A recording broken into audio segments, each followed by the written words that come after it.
அனைத்து குடும்ப அட்டைதாரர்களுக்கும் தடையின்றி ரேஷன் பொருட்கள் வழங்கும் நடவடிக்கைகள் மேற்கொள்ளப்பட்டுள்ளதாக அமைச்சர் சக்கரபாணி தெரிவித்துள்ளார்.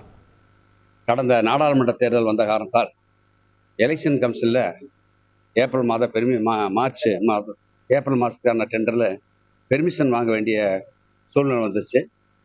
டெல்லியில் போய் பெர்மிஷன் வாங்குறதுக்கு ஒரு மாதம் காலதாமதம் ஆயிடுச்சு. அதில் ஒரு மாதம் காலதாமதமானதுனால கொஞ்சம் பொருள்கள் வழங்குவதில் தாமதம் ஏற்பட்டுச்சு. இந்த கடந்த ஒரு 10 தினங்களுக்கு முன்பாக ஆகஸ்ட் செப்டம்பர் மாதத்துக்கான டெண்டர் ஜூலை மாதமே விட்டு இப்போ பொருளாக வழங்கிட்டு இருக்குது.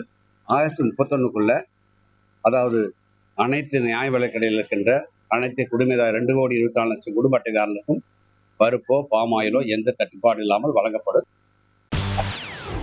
செய்திகளை உடனுக்குடன் தெரிந்து கொள்ள உடனே சப்ஸ்கிரைப் பண்ணுங்க.